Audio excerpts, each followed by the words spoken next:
Perfect. Thank you, everyone, so much for being here. I'm going to say good morning for those of you who are in DC, like myself. Good afternoon for anyone who's joining in from SAIS Europe, or anyone who's located in. We have one of our panelists located in Nigeria. If you're calling in from Asia, it's probably even later. That's what's nice about Zoom events, but it also makes it more complicated to wish people whatever you want to wish them. So good morning, or whatever else applies.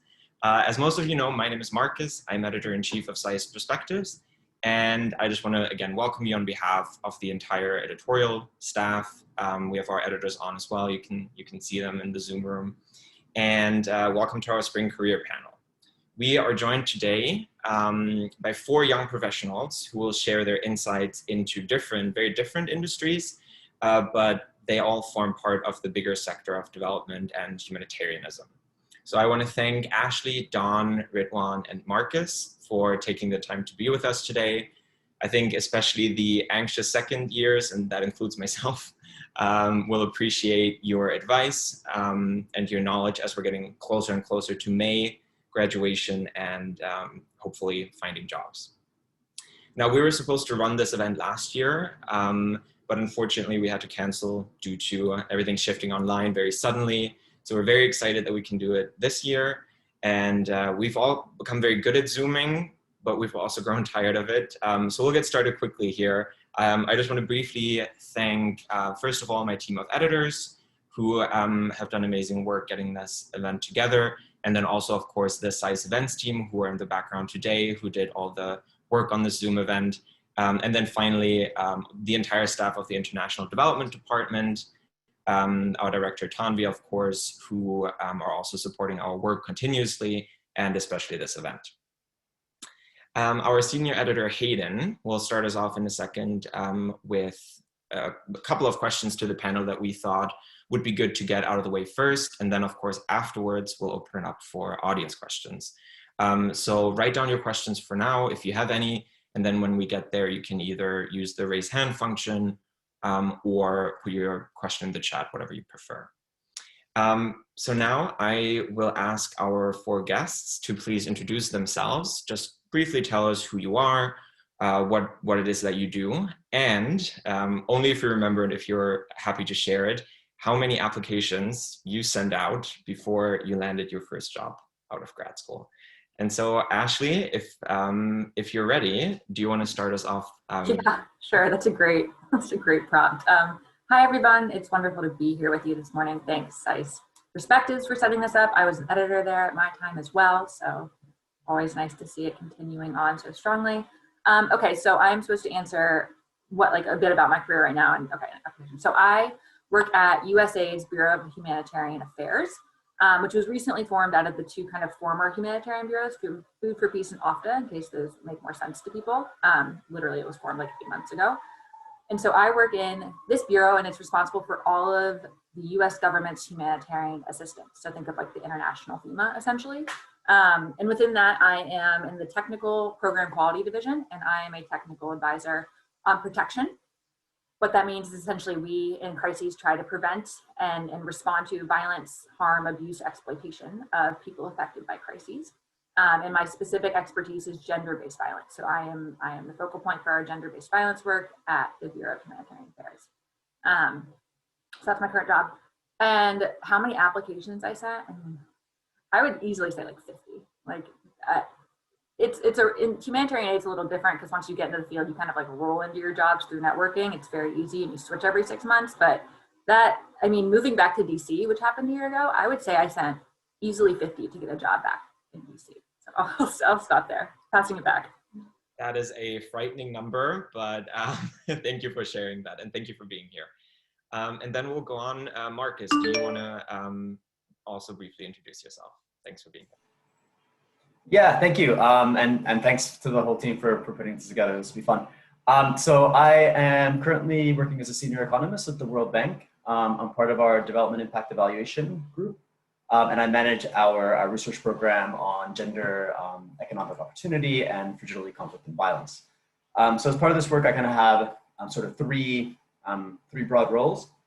So first of all, we have these operational research programs in each of these areas. And what we do is we partner with governments, with other project and program implementers to essentially build in kind of data and evidence-based adaptive program management approaches into the design and implementation of projects. So the idea is, have a more data and evidence centric approach to project design and management, make operations the best versions of themselves, and at the same time extract kind of generalizable knowledge. So I oversee this portfolio. Second, I kind of work as a researcher and project team member, and there my focus is on issues of fragility, conflict, and violence, specifically including actually some work in humanitarian settings in collaboration with the World Food Program and others. And then I have, a set of kind of corporate and to interacting on policy in these different areas within the institution with external partners, and then just stuff like, keeping the lights on, keeping the train running, human resources, and so on. And so, yeah, that's what I'm currently doing.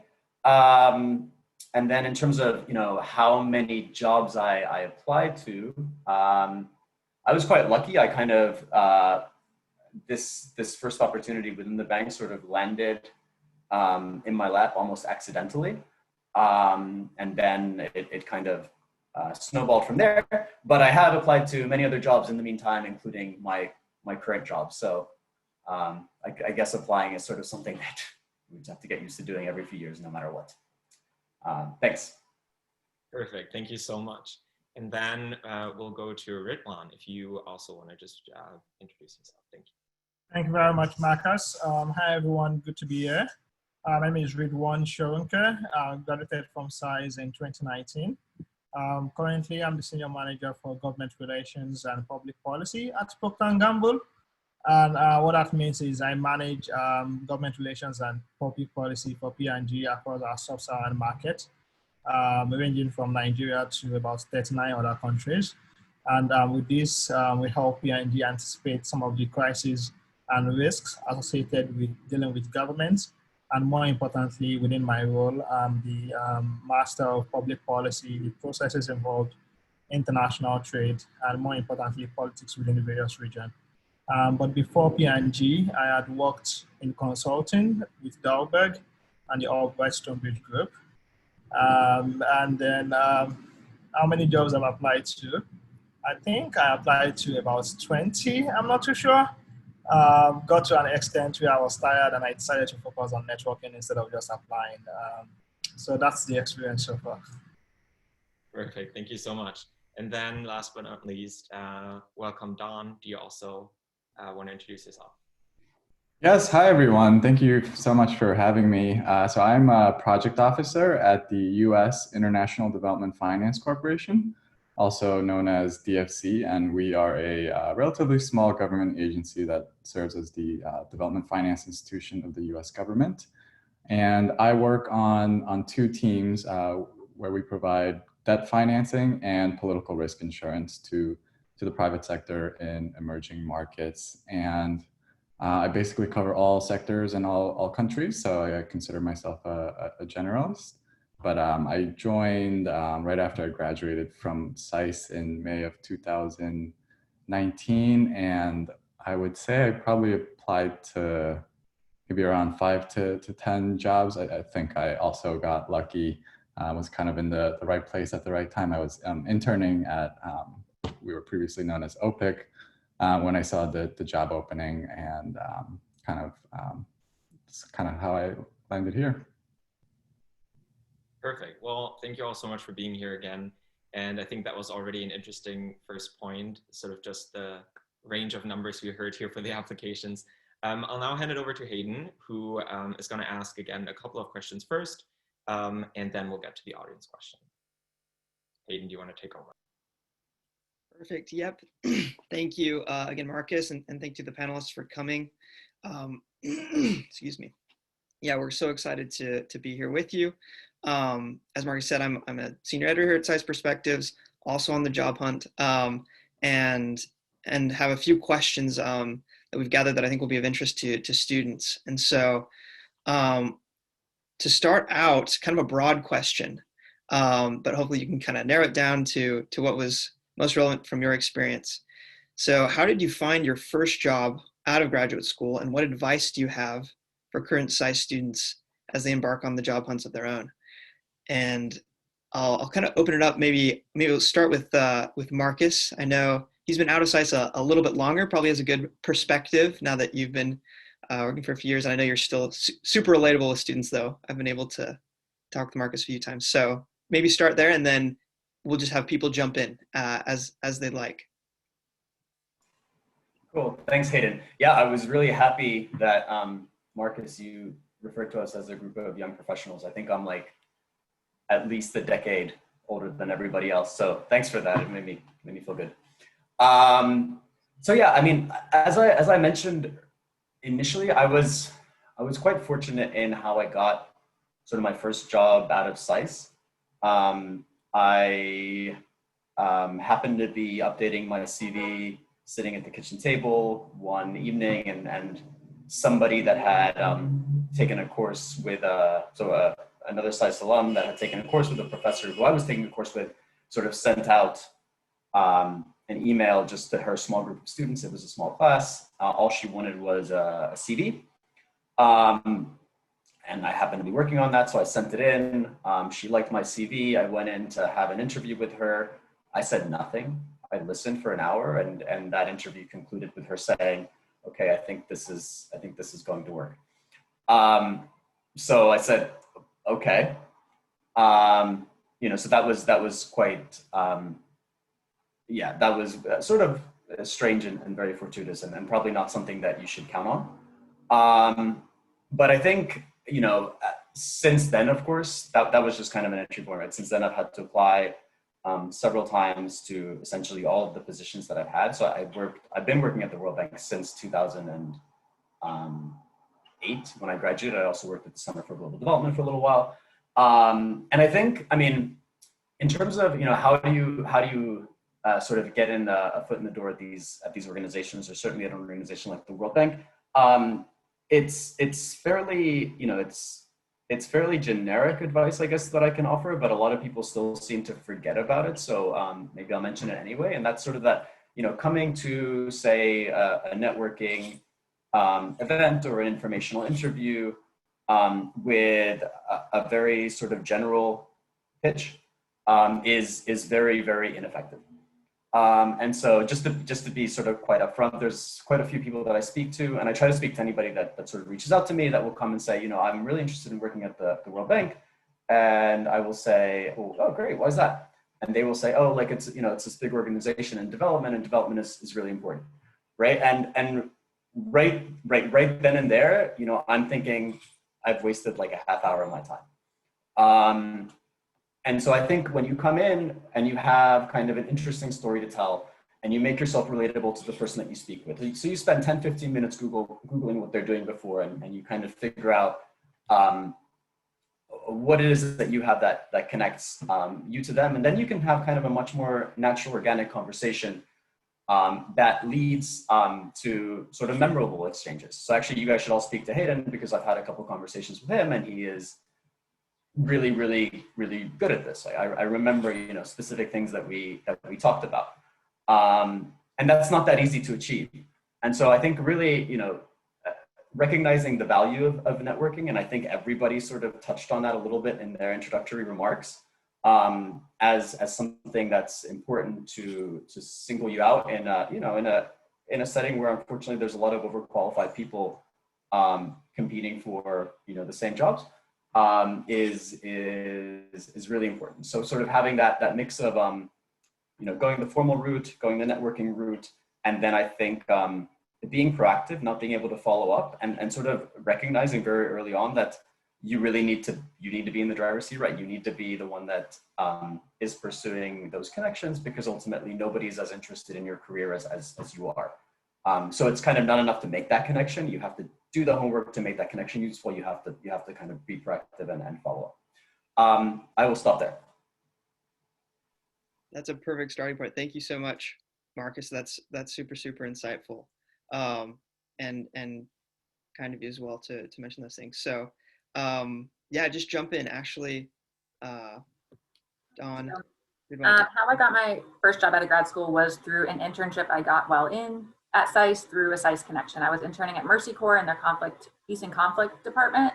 And knew I wanted to go back abroad. I came to grad school being like, no, I'll stay in DC. And then as my career has demonstrated, I get that itch quite quickly. Wanted to go back abroad. So I basically networked within Mercy Corps to find a team in the Middle East that had an opening available. And that's how I was able to jump to the Iraq team and moved out to Iraq with Mercy Corps. So it was definitely that SAIS internship. And ironically, while I was in Iraq, I had interned with UN Women through SAIS in Cairo. And like I said, everyone in the humanitarian sector moves constantly. And the woman who was running the Yemen program had moved to Iraq. I met her in Iraq and she asked me to come join her and run her programs for UN Women. So again, it was like that SAIS internship and networking that got me my first 2 jobs quite quickly. And so definitely, always push networking more so than cold applying easily. Advice, I think Marcus had great advice. I haven't thought about this. I would say, so advice for the sector, which is probably going to be something later, at least for humanitarian aid, and I'll be as bold as to say it's probably relevant for development as well, noting that these are quite distinct in the way they operate, is to get to the field. If you are going to, especially in humanitarian aid, like if you are going to work in the sector and say you do development, like go spend time on projects, go spend time in the field working, because until you have done that, you really have no idea what you're talking about half the time or how difficult it is to do this work on the ground. And so it is hard with COVID, and I know it's kind of a cruel advice to give, but my advice is to go to the field and find a way to get your foot on the ground. And to do that, again, it is networking. Number one, there's SAIS alums everywhere, all over the world, every country I've worked in. Tanvi has hooked me up with somebody, and there's always people, and that's a really good place to start. So I'll stop there. So and I think just to jump in here, piggybacking on what Ashley just said about networking, it's extremely important, and that also connects to how I got my first job, or my first couple of jobs out of SAIS. I stayed for about 3 months thereabout before getting the first job, and it was pretty frustrating. But nonetheless, I think it was more of a blessing for me because I was able to start an organization, more like a startup, out of my home with a SAIS colleague.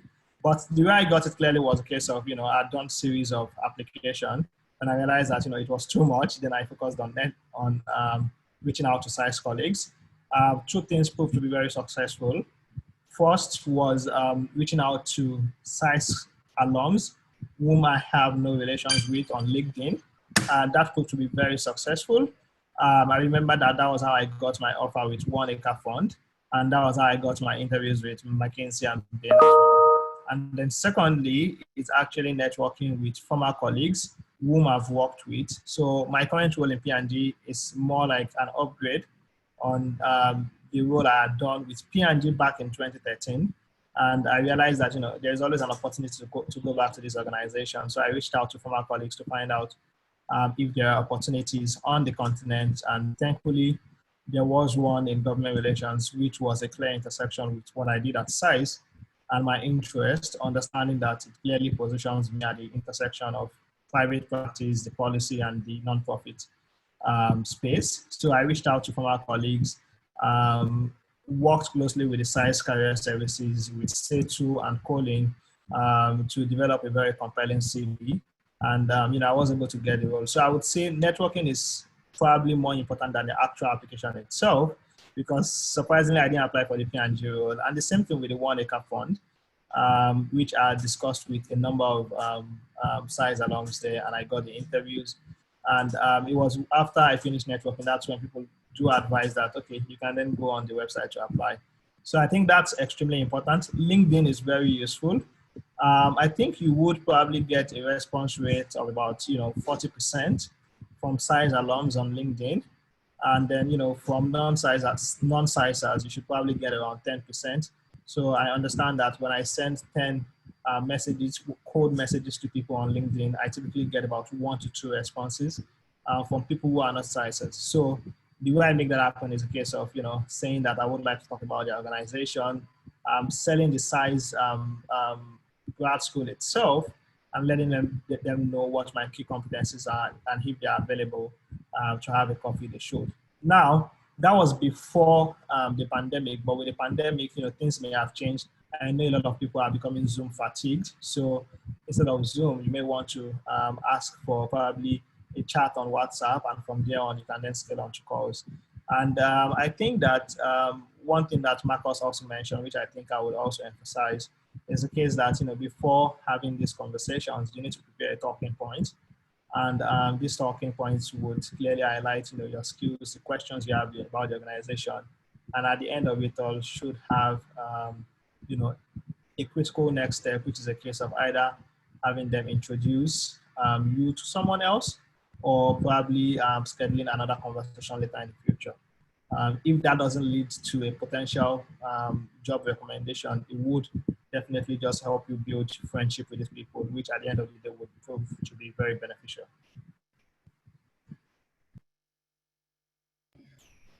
Yeah, so I have a pretty similar story to others. I got my internship at DFC through a SAIS alum that I had met through a former work colleague.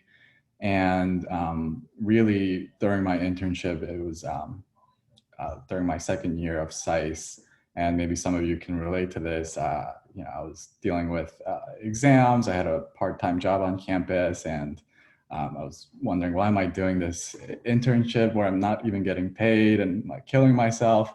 But I guess the advice that I would have for you is really to target your career search. And maybe some of my fellow panelists would disagree, but in my experience, it really helped because I knew that this agency was really on the top of my list and somewhere I wanted to work. And so I basically spent a year just focusing on networking with people within the agency, and then really learning how the agency functioned and worked, and learning that this is actually a place that I want to work at. And so, yeah, maybe Marcus would disagree with me, but I think it helped me personally just to focus and target my job search.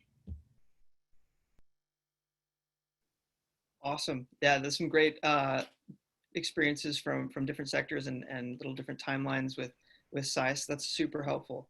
So our next question is going to transition a little bit into not just finding a job, but then what to expect once we get there and what we should be looking for. And so what does a typical day at work look like for you? And that's pre-COVID and now, and perhaps even how you think it will change. But I'll let maybe Ashley start this one, and then we'll go around again. For sure. So because I started with USAID during COVID, which was super fun, remote onboarding is a dream, let me tell you. I'll do my before pre-COVID life. I'm going to do is like a day in the field, because I think that might be interesting. And then I can do COVID life at USAID. So pre-COVID life in the field, working in a humanitarian response, you live with your colleagues in the guest house. So you often, share bathrooms and kitchens.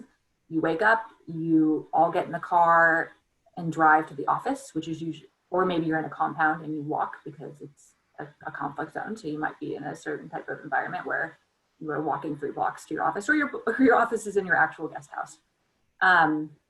In the field, you are managing teams, like huge teams, usually of your national staff.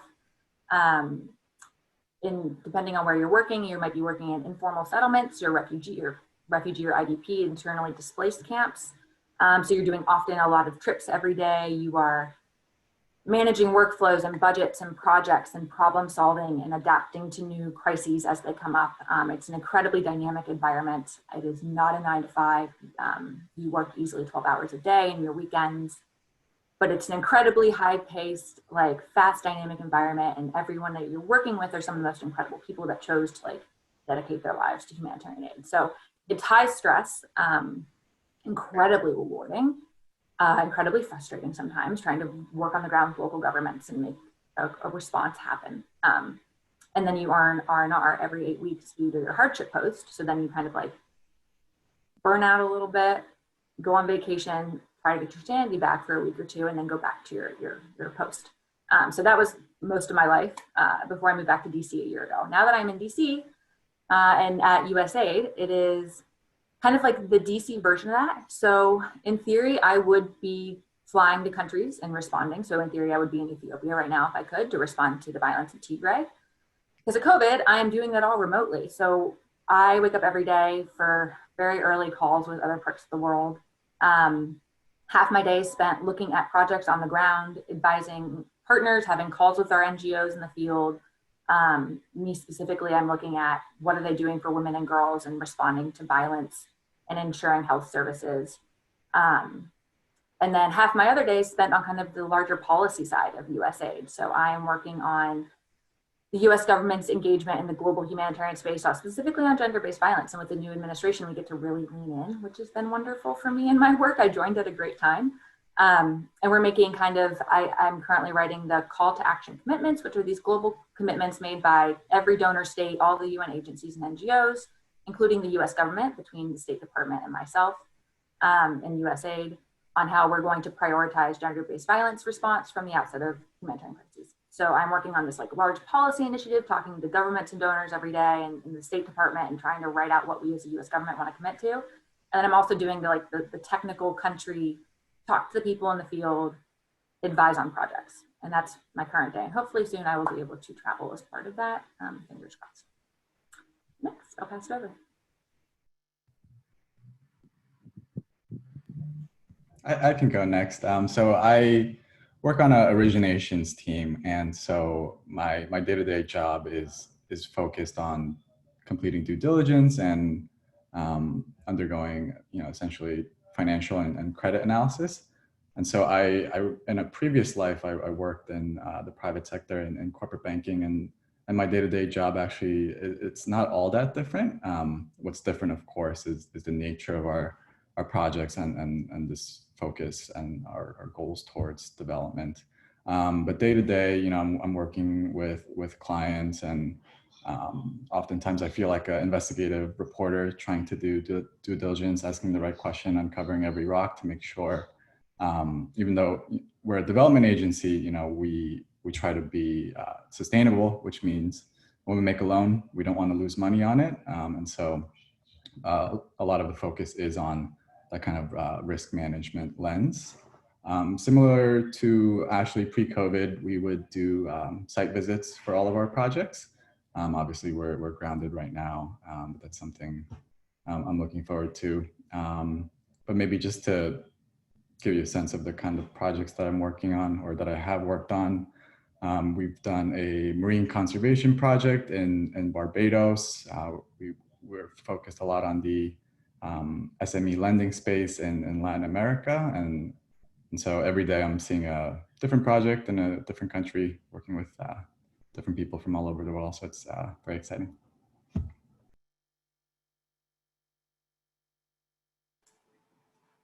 I'll jump in, I guess. And so, yeah, I mean, probably all of our experiences are somewhat consistent right now, and that we're all sort of sitting in one place and not going anywhere. And really excited to be able and do site visits as well, which, I think one of the things that we've learned from this whole experience is that, maybe not all travel is essential, but a lot of it is. There's just a lot of things that you cannot do remotely because it still requires that human touch. But anyway, my sort of typical day is, most of the projects that I work on are in West and Central Africa and the Middle East. So my mornings, except for Fridays, tend to be sort of packed with meetings. And basically there's sort of it could be speaking with clients, so that would be with different governments. It could be catching up with sort of members of our team that are field-based. It could be speaking with different donors or development partners in Europe or other parts of the world. But being DC based has its disadvantages in the sense that much of development work is happening in other time zones. I guess the positive end of that is that the afternoons tend to be quite a lot calmer, at least from a sort of client and field perspective. So that's sort of when, I would typically do kind of internal housekeeping or, focused technical work or things of this nature. what's really changed? I mean, we were always used to doing a lot of interactions virtually, a lot of phone calls, a lot of, I mean, at that point in time, they were Zoom calls, but just like standard VC technology. That's definitely a thing that's improved a lot as well. So in terms of the time in the office, it was probably relatively similar because, of course, one thing that COVID hasn't changed is the time difference. But then, mixing in a fair amount of travel and site visits and things of this nature as well, which, ultimately, I think Ashley said it really well when she emphasized the importance of sort of getting to the field and then being in the field to be able to experience and touch and really understand the issues that you're working on. And so that's, that has always been an important part of my job, whether based elsewhere or in DC. And that's something that I really miss and I'm looking forward to being able to do again. Thanks. Okay, I think just to add to what you said, Marcos, what COVID hasn't changed is the time zone clearly. But I think for someone like me, prior to COVID, I travel a lot. My typical day has to do with a lot of external facing engagement, lots of meeting with government actors, private sector players, non-profit organizations to talk about how to scale up our sustainability projects across Africa. In addition to my role as the public policy lead for P&G in Sub-Saharan Africa, one of the key things I also manage is corporate communications. So that has to do with a lot of engagement with the media. So essentially, you could say that my role is a lot of firefighting. And pre-COVID, I travel a lot to the countries where I cover. But now with COVID, just as you see in the background, I've actually created a standard workspace for all the meetings. So from morning till night, it's a lot of meeting across various time zones. But in addition to that is, the need to leverage technology for a lot of things we do. And not just leveraging technology on one side, but a case of getting government actors who prior to COVID wouldn't adopt technology for meetings or things like that to actually now move to Zoom.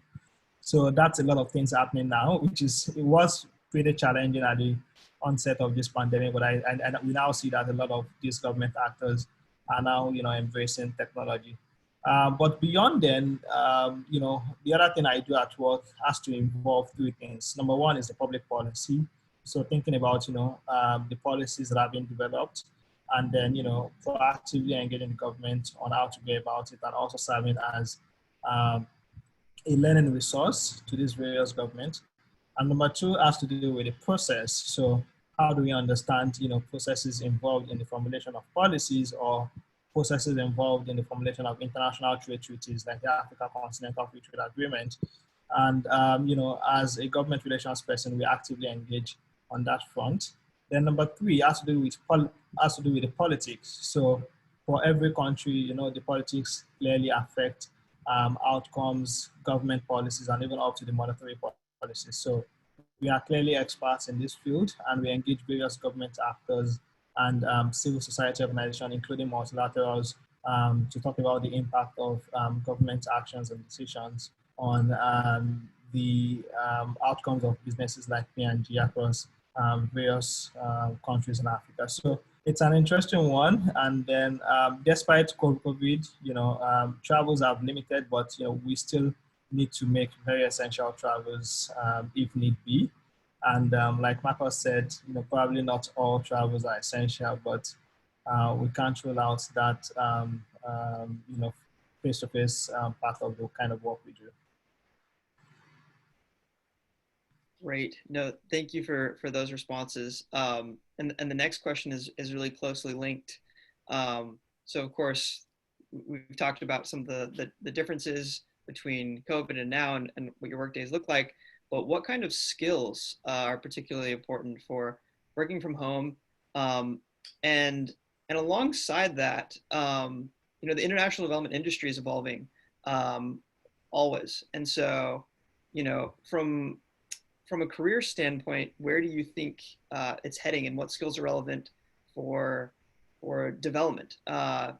in general in your respective roles. So kind of a two-part question, relevant skills to development, but especially in working from home. This time, let's start with Dawn and then go around.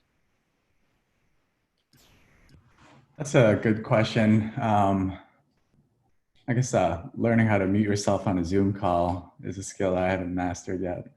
No, but in all seriousness, I don't think my job has changed all that much pre-COVID and post-COVID, aside from what we discussed about, not being able to travel for work. But I would say that it's just important in general to be adaptable. I think, the nature of our work, it's always evolving, especially our agency with every successive administration change in the US government. That means everything from our priorities to our processes change. And it's sometimes it's especially hard to keep up with all of that, when you don't have the benefit of just being able to hop over to your colleagues' offices or, like the water cooler chats where you often, in my experience, learn sometimes the most about what's going on with the agency. Your second question was about what skills are important with the changes in the industry. I guess I have very limited experience in the development industry. I've been working basically in one agency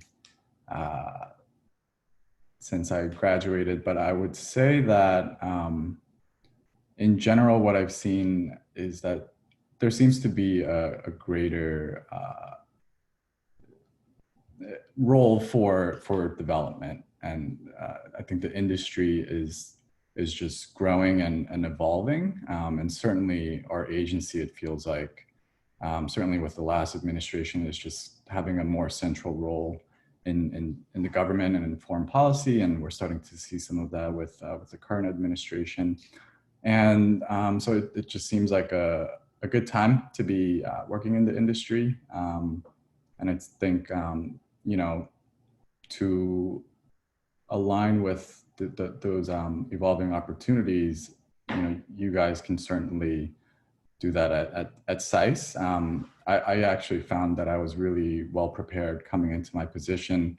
And a lot of that was just the classes that I had taken.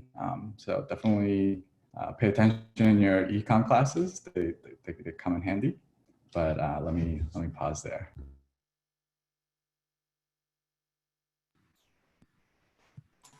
I think I would take it on from Dawn to talk about the skills that are particularly important in the age of work from home. It's interesting because I've heard a lot of talks about skills that are important, but I think from my own personal experience, and I think from my colleagues in P&G, I think one key thing has to be emotional intelligence. I think it's very critical. You are not in the office with people, so you essentially can't, gauge how they react, especially in situations where you don't even have very strong bandwidth, and you have to talk via audio. So it's really important to hone your and improve your emotional intelligence and understanding that you need to learn when and how to engage people. Nothing that everybody's exhausted right now, and then it's very easy to cross the line in some situations. So that's extremely important. It's a soft skill, but very important. And I think in a lot of organizations as well, communication skills is also extremely important, both in person and over Zoom or Teams, as you use in your organization. You need to better improve your communication. And I think that's also linked to staying top of mind, with other colleagues in the organization. With the pandemic clearly means that there is greater competition for jobs. And, within the private sector, within the non-profit, one is to stay top of mind, with colleagues, with decision makers within the organization. And I think, just finally from me would be, whatever you were doing before the pandemic, you've just got to own that skill. And during the pandemic, it's very important. Organizations need to see your value, especially in situations where people can easily forget you in the grand scheme of things. So it's important that you keep doing it well, you keep communicating what you're doing, and then learn when and how to engage people. And in terms of the second aspect, which is whether international development industry is evolving from a career standpoint, I think it is, and I think that the COVID-19 pandemic has even reinforced the importance of investment in health and in development, as a whole, given that, you've got to support developing countries for you to avoid issues like this and to ensure that, we all can scale up as a better world. And I think that as we see that evolution as far as the development industry is concerned, people and development partners and funders are now moving to funding things that have to do with, data-focused decision-making, right? And with that trend, that means that people with, data-focused skill sets are in higher demand. And even for people like us who are in the soft skill kind of industry, we also need to adopt some of these skills like Excel, like, Power BI. I know that's one of the essential trainings in P&G. Because even when you engage lawmakers, you need to present the data for you to strengthen your argument. So it's really important that if you can take the econ classes or the data trainings, I think there's the Excel trainings in SAIS. I think that will be very helpful, whether you're going into consulting or private sector organizations like mine. Right?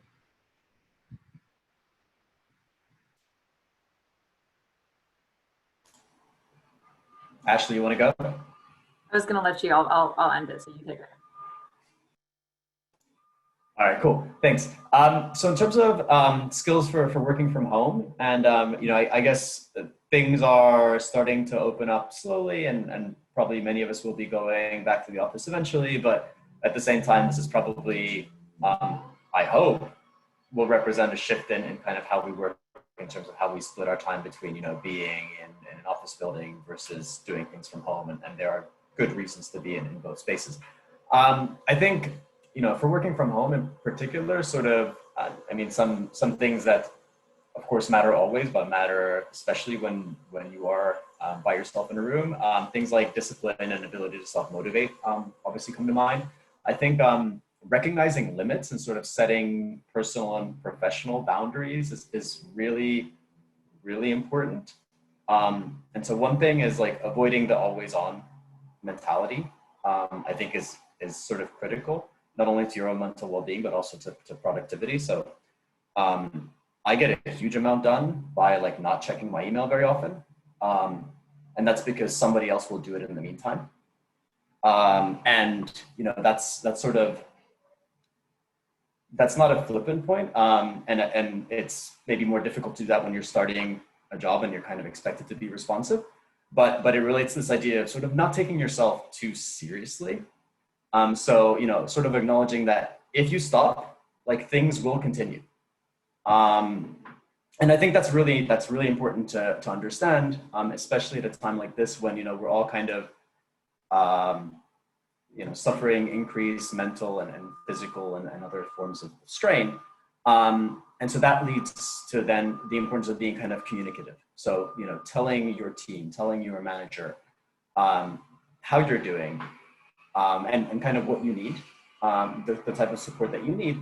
And I think people, if you're open and honest, people kind of will be respectful of your needs and will try to accommodate them. If they do not, I would personally think about, well, do I want to be in this position or not? I think establishing sort of some form of routine and predictability is important, both because that's kind of something that helps us as social cultural creatures kind of demarcate our day and the things that we do, but it's also really important for other members of your teams to kind of understand how you work. That makes you more effective as a unit. As Ridwan mentioned, sort of emotional intelligence is critical, and so we have to be maybe making that extra effort to give others cues as to how we are, where we are, what we're doing, how we work, and so on, because those things cannot be picked up at the water cooler. Where's international development going? So I see a lot of movement in the direction of climate-related issues, both from the perspective of preventing and mitigating climate-related disasters, but also sort of giving environmental protection a leading role to begin with in different kinds of operations. There's a lot of movement towards work on fragility, conflict, and violence. So if you look at sort of just the very crude global poverty rates, right? They were declining pre-COVID, but in areas that had conflict and violence, they were increasing. So you kind of have a situation whereby fairly soon, most very poor people will be living in fragile and conflict affected areas.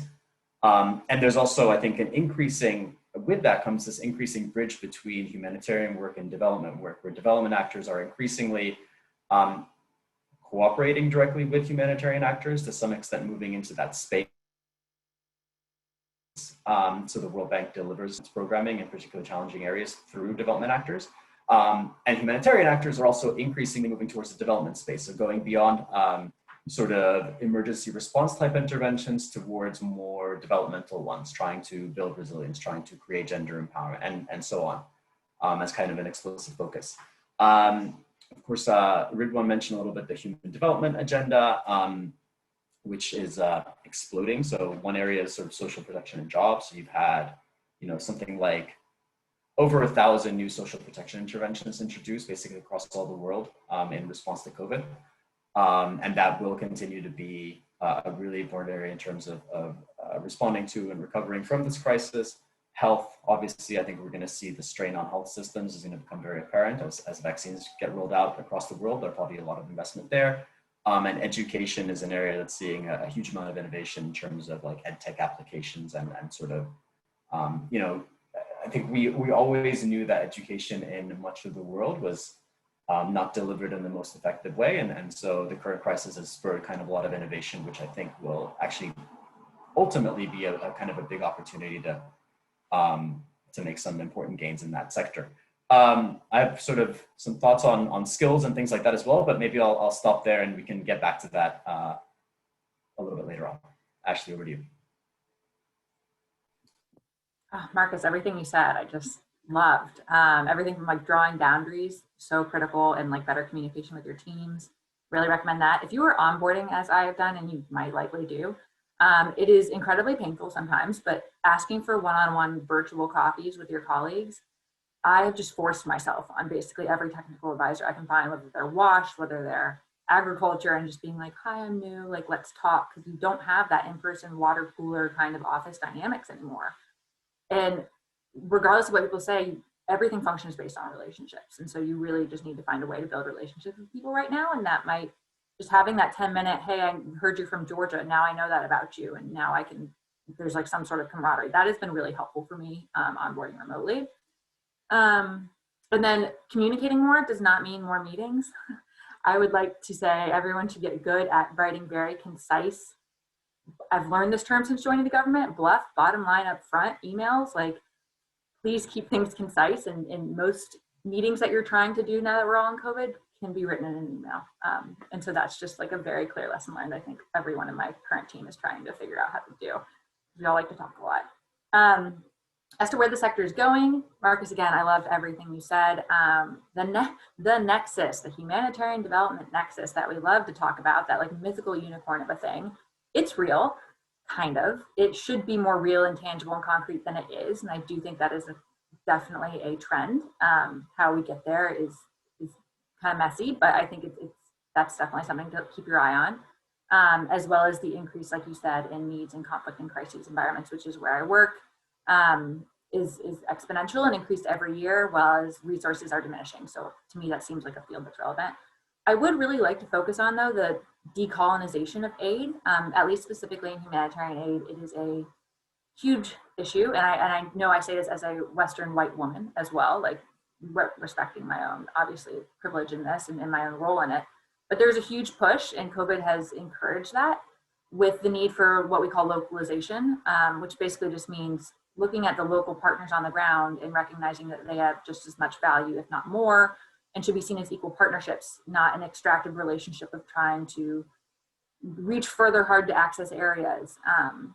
And you see that as well as in leadership. It's really going to be kind of like our young professional generation and the next that's going to push that forward, and it desperately needs to happen. There are too many older white men in power in every agency that we work with. Look at the UN, look at parts of the government, like NGOs. It is a real thing, and it's getting talked about a lot, and it's very exciting. So I would definitely just keep that in mind.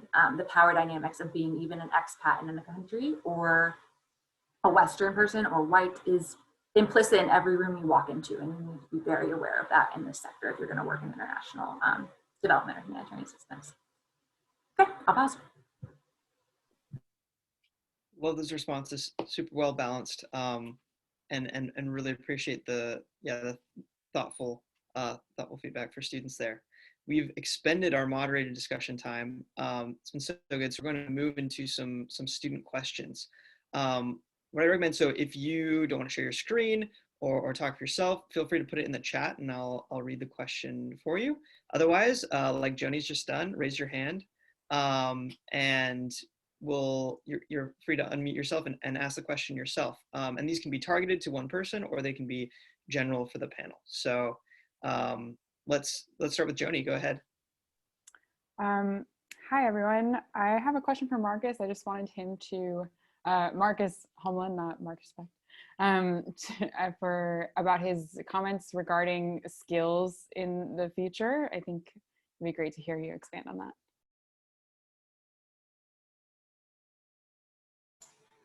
Hayden, do you want me to respond now, or do you want to do a group of questions? What would you prefer? Yeah, that one's targeted to you. Go for it. Okay, cool. Yeah, thanks, Joan. So just in terms of skills, I mean, I think Ridwan mentioned this, but there's sort of this increasing focus on data and even technology-enabled interventions. So there's, a few different skill sets that I think are starting to command kind of a premium. And so, one is around kind of statistics and data science. So I think, the central role that data can play is increasingly recognized. So the World Bank, for example, for the first time ever, as of February, has kind of a personal data privacy policy, which dictates and governs how our institution uses all of the the personal data that we collect, either for our own administrative functions or for operations or for research, and so on. And so this is quite amazing, right? That an institution like the bank didn't have a personal data privacy policy before. I would guess that most UN organizations don't have something that applies consistently, but this kind of highlights the increasing prominence that issues around data are taking. And so on the one hand, there's kind of working on the analytical side. So these are kind of statistical skills.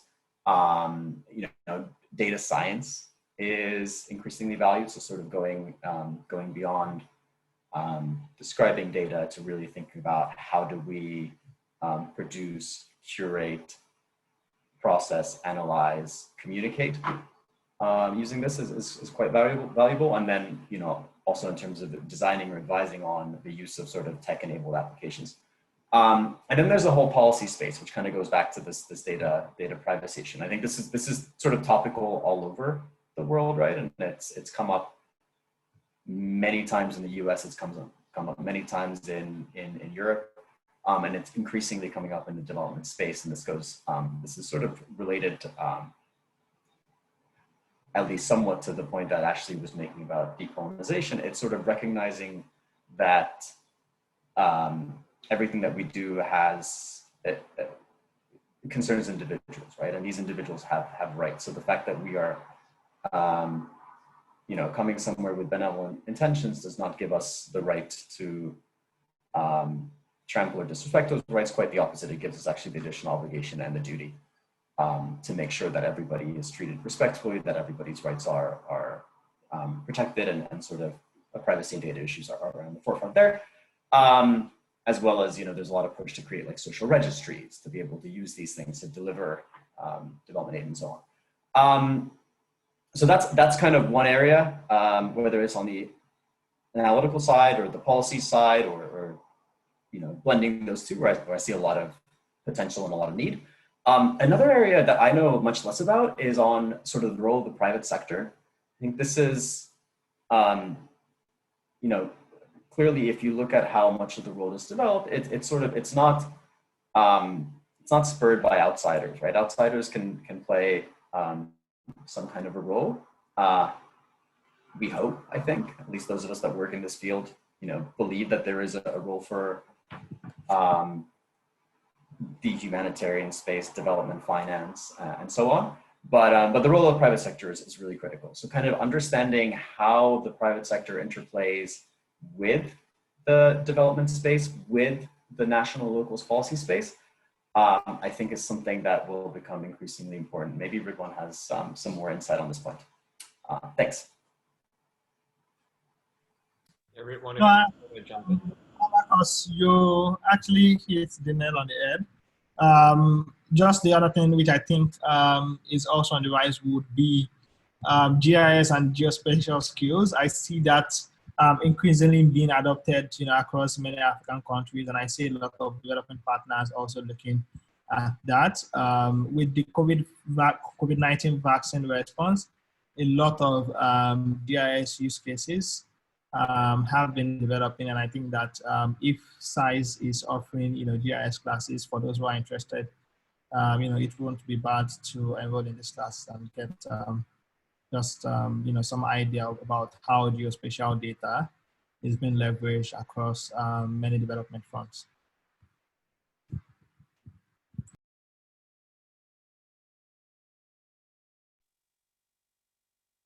Okay, I'm looking at the raised hands. I think we have Camille. Camille, do you want to pose your question?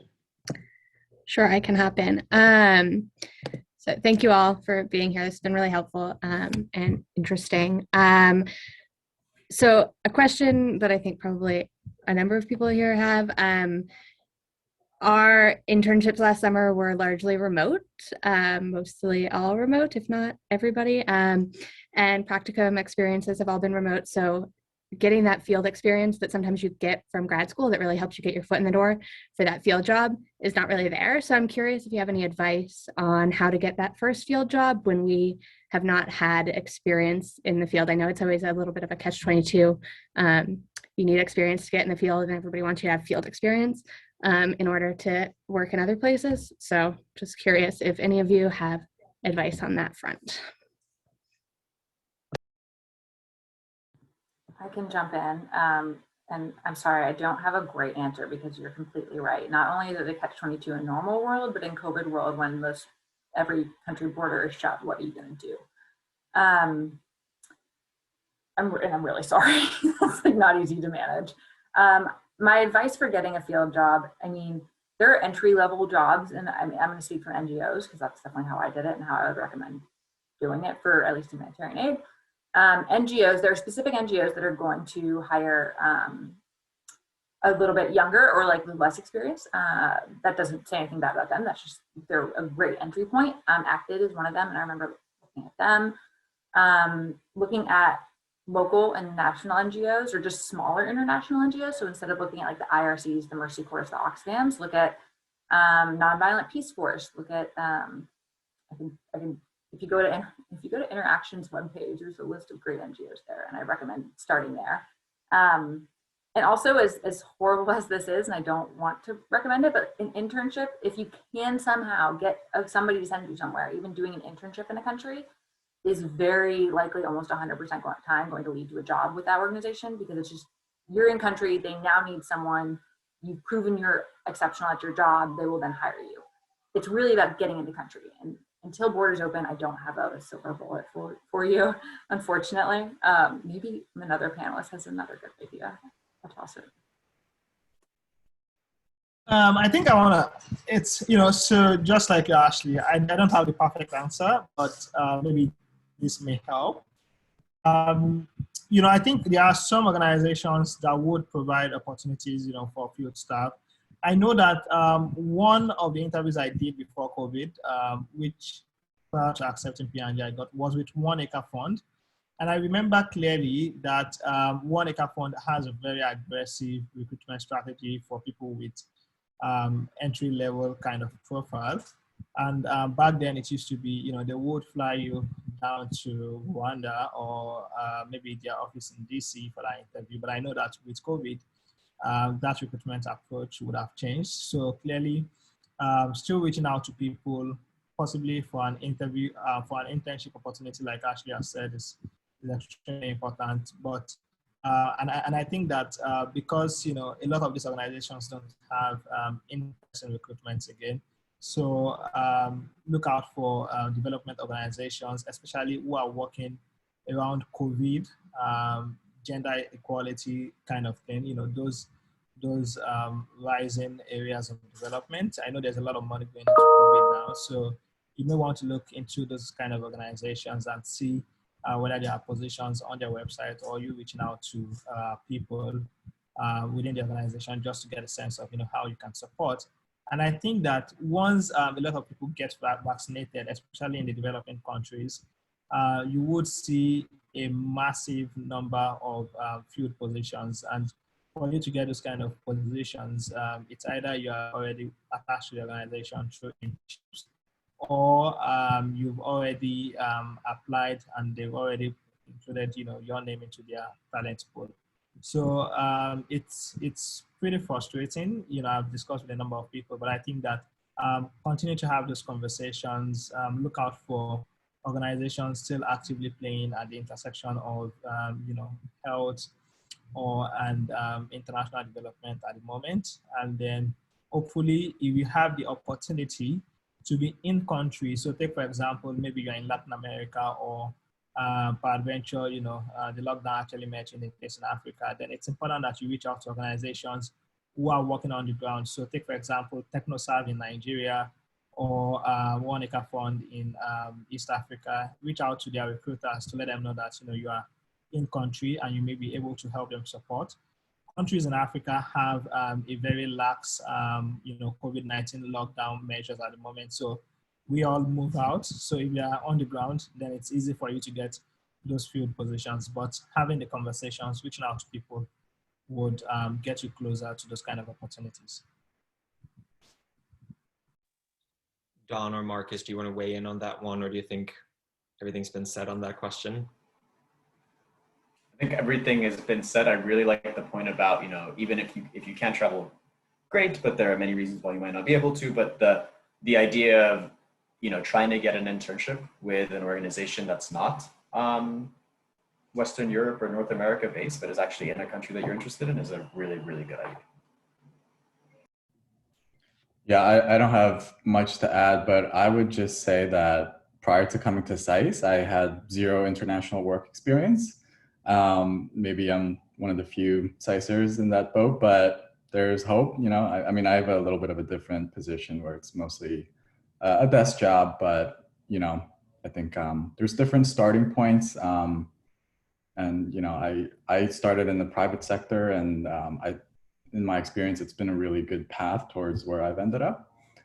So I think just be open-minded and look at the different options. It's obviously a very challenging time for all of you right now, and I feel for you, but yeah, that's all I have to say on that. We'll make it through. We'll have a question from Yulia. Do you want to pose it yourself, Yulia? Yes, thank you so much for sharing your experiences, panelists. I have a question. A lot of you talked about the importance of building relationships, and I was wondering if your organizations have any specific formal or informal mentoring opportunities. Like if you're coming in as a young professional, have you had a chance, or is there a specific young development like professional programs, or have you participated, or have you had a chance to find a mentor, especially during COVID and online onboarding? How do you find that person who can guide you if it's not your supervisor? Thank you. Who wants to take a crack at that first? That was obviously anyone who if anyone of you completed such a program, and otherwise, I don't know. I know Ashley, you spoke about this earlier. For you, was it maybe one person, or was it just, as you said, reaching out to everyone and trying to have those chats? Yeah, I've never had a formal program like that. NGOs tend to there's such high turnover in conflict zones and NGOs that like it's very hard. But I mean, I would say when it comes to finding a mentor, it tends to happen. My experience is that where I have had them or I mentor someone, they've been more informally created in a sense. I've seen women that I have been incredibly impressed with in the field and built relationships with them and told them I admire them, but also just like, you know, when you work with them, it's very easy to build that rapport and that relationship to where that becomes so. Remotely, you might have to be a little bit more forward about it and say like, hi, I'm impressed with your career and where you've been. I would love to like talk to you about this advice. And it's something that would have to come kind of like mutually consented by both parties. And like, it's a little hard remotely, but you can definitely do it. And it doesn't have to be your supervisor. It can be someone that you have seen their work and you respect them and you ask and they say yes and that kind of thing. But it's definitely about reaching out. It can't ever hurt to reach out. And if someone says no, or I don't have the time, or sorry, I don't think this is the right fit, okay, like just don't worry about it and keep reaching out to find somebody else. Mine have been people I've only worked with for 2 months and yet I've stayed in touch with for years, as well as my current colleagues or even some of the people I would describe as mentors because they might be 15 years older than me, but they've been doing the work longer and we have the same role, but I really look up to her and her expertise. So I would say get creative with it and don't be afraid to ask. I'll come in. So the World Bank has a number of sort of different formal mentoring programs.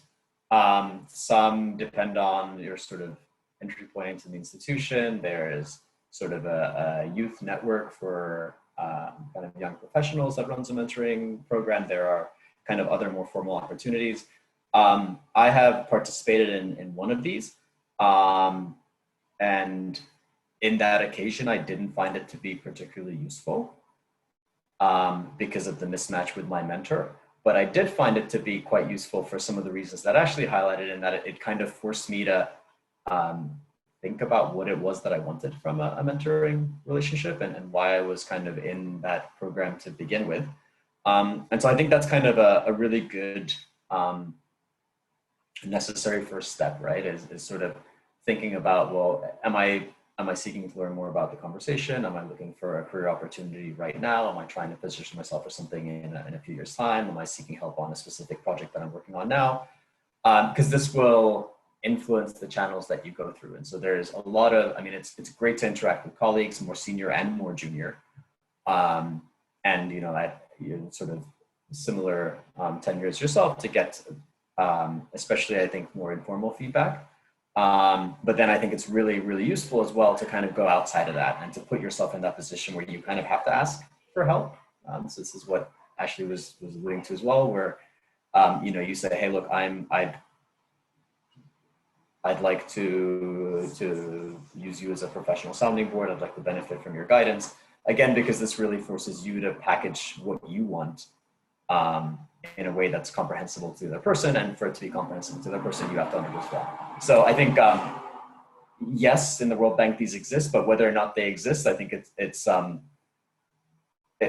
good to kind of go the informal and the more formal route and really think about, you know, mentoring is great, but why is it for me?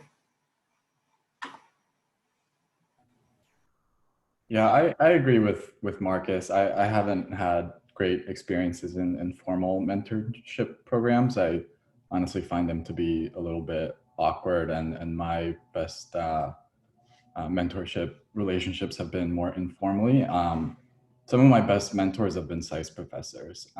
You know, they've just been so incredibly helpful during my job search and just a great sounding board to, you know, people obviously with great diverse experiences. And but yeah, I would just say these relationships build over time. For me, it's just, they just kind of happened with people that I liked and I felt like I connected with, and you just end up staying in touch with those kind of people.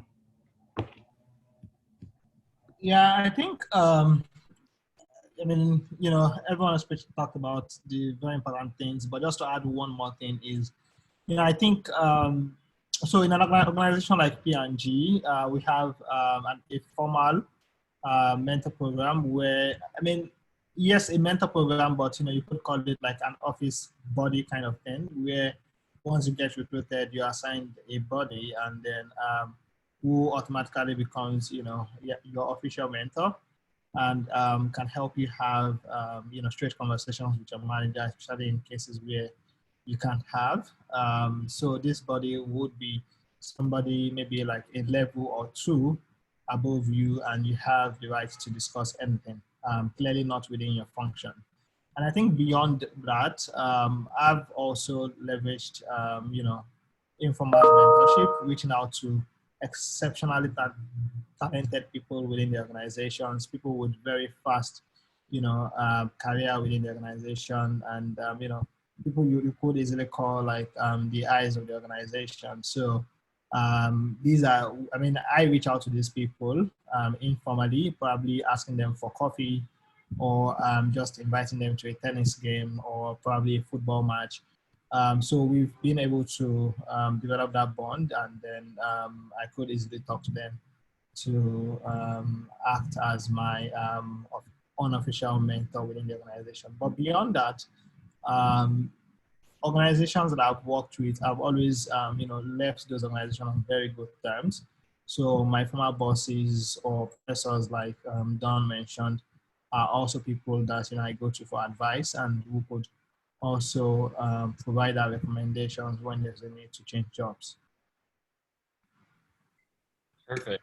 Thank you so much. I think that was a really good question, Julia, and thanks for those great answers.